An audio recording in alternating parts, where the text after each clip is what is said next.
মমতাকে প্রাক্তন করে তবেই বিশ্রাম নেব। ফের মুখ্যমন্ত্রীর বিরুদ্ধে মুখ খুললেন শুভেন্দু অধিকারী। দোরগোড়ায় লোকসভা নির্বাচন, ইতিমধ্যেই আন্দোলনের ঝাঁঝ বাড়াতে ময়দানে নেমে পড়েছেন সব রাজনৈতিক দলের নেতৃত্বরা। আর এবার পথে নামলেন বিরোধী দলনেতা শুভেন্দু অধিকারী।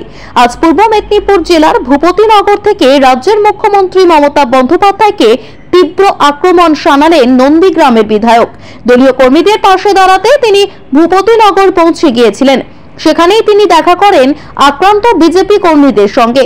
তাদের বাড়িতে গিয়ে শোনেন একের পর এক অভিযোগ। অন্যদিকে প্রিয় নেতাকে কাছে পেয়ে অভিযোগের পাহাড় তুলে ধরেন গ্রামবাসীরা। বিজেপি করার অপরাধে যখন তখন পুলিশ ভেঙে দিচ্ছে ঘর বাড়ি। ভূপতিনগরে গিয়ে গ্রামবাসীদের কাছে এমন অভিযোগ শুনতে হলো বিরোধী দলনেতাকে। এরপরে তিনি সংবাদ মাধ্যমের মুখোমুখি হয়ে বলেন, এসব আর খুব বেশি দিন সহ্য করা যাবে না। নন্দীগ্রামের কায়দায় প্রতিবাদ করব। একজোট হয়ে রুখে দাঁড়ান পুলিশের বিরুদ্ধে। এরপরে তিনি বলেন, আমি সর্বদাই গ্রামবাসীদের সঙ্গে আছি। স্থানীয় বিধায়ককে করার নির্দেশও দিয়ে যাচ্ছি। পুলিশের বিরুদ্ধে আইনি ব্যবস্থা নেওয়া হবে, এমনকি তাদের বিরুদ্ধে খোঁজ খবর নিতেও বলে দিয়েছি। এরপরে শুভেন্দুর হুঁশিয়ারি, মমতাকে যতদিন পর্যন্ত প্রাক্তন করতে পারছি না ততদিন পর্যন্ত বিশ্রাম নেব না। তবে আমার বিশ্বাস এখান থেকে একটাও ভোট পাবেন না মমতা। উল্লেখ্য, বিগত প্রায় বেশ কয়েকদিন ধরেই শোনা যাচ্ছে ভূপতিনগরে বিজেপি করার অভিযোগে গ্রামবাসীদের ওপর অত্যাচার চালাচ্ছে পুলিশ। এবার সেই একই কথা শোনা গেল শুভেন্দুর গলায়। গতকাল আমাদের ভগবানপুর টুয়ের একটি মন্ডলের সভাপতি তপনকে গ্রেফতার করার জন্য একটা মিথ্যা চেষ্টা এখানকার পুলিশ করেছে। মাননীয় লয়ারদের উদ্যোগে এবং মাননীয় রাষ্ট্রবাদী আইনজীবীদের প্রতিবাদে সে চেষ্টা বিফলে গেছে।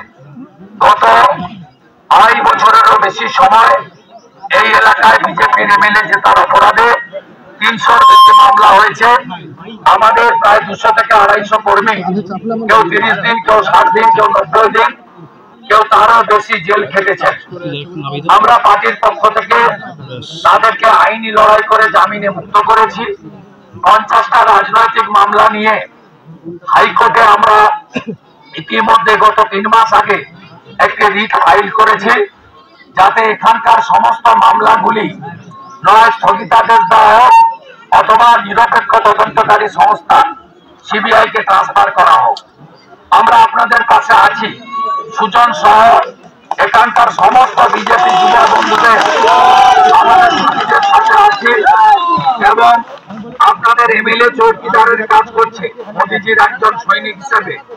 আমি এমএলএদের সঙ্গে যোগাযোগ রেখে এই কাজ হচ্ছে এবং অনতিবিলম্বে প্রত্যেককে আইনি প্রোটেকশন দেওয়ার ব্যবস্থা করব।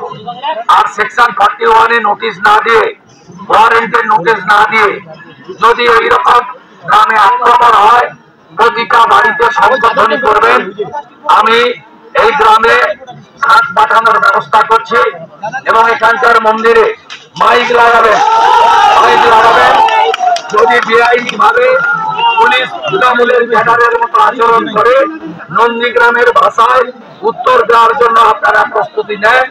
আপনাদের বন্ধু শুভেন্দু 2001 সালেও ছিল, আজকে 2024 সালেও আপনাদের পাশে আছে।